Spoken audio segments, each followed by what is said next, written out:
Hey YouTube, what's going on?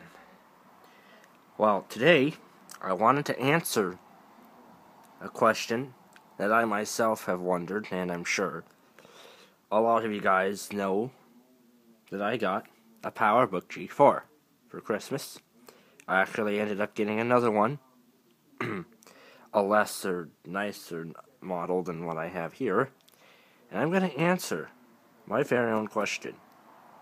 And this may help you guys out also. Would I buy another PowerBook?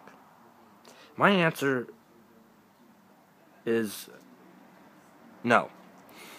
The thing is, the PowerBook G4s are old by today's standards. They have not made a PowerBook G4 since probably 2005, early 2006 at the most.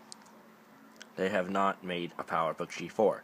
And Apple has since then stopped supporting older PowerBooks, like my 1.33 gigahertz G4.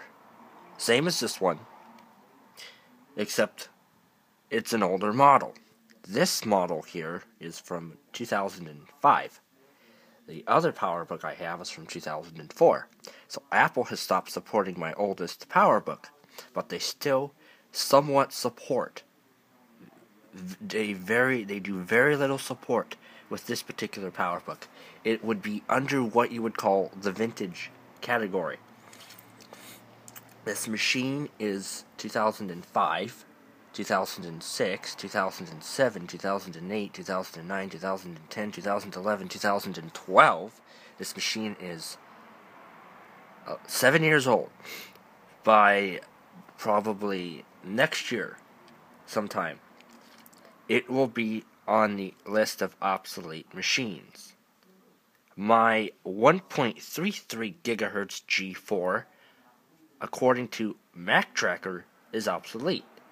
It's older than 7 years old. It's past being vintage.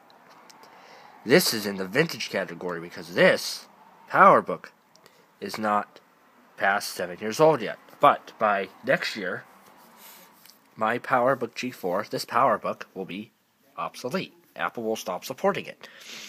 Now, if we take a 2007 or 2006, 2007, early 2008 aluminum MacBook Pro that looks identical to the PowerBook G4 and is a lot better, I think, Apple would still support a 2007, a 2008. They would begin to not support the early MacBook Pros, like the early Core Duo and the early Core 2 Duo machines, because they are older than about 6 or 7 years old. Now, you can actually look up and get a better idea of what the obsolete versus vintage status of Apple products mean. I believe if the machine is less than 7 years old, it would be supported. If it's older than 7 years old, it would be obsolete.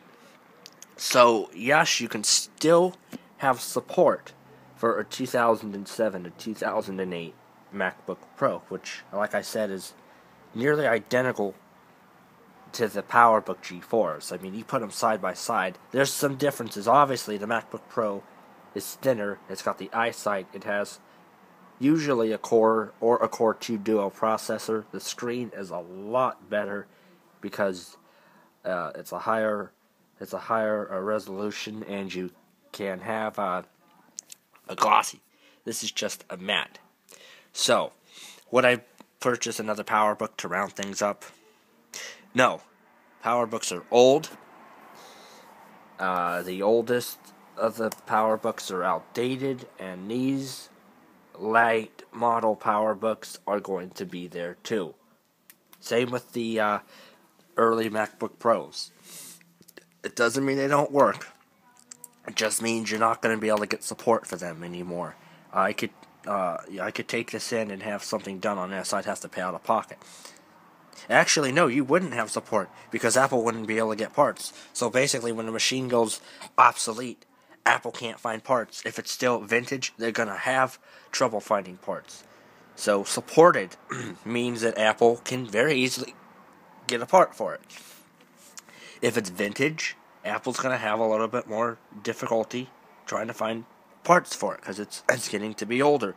Now, when it's obsolete, totally you can't get parts. So in this case, Apple would have trouble finding parts for this PowerBook.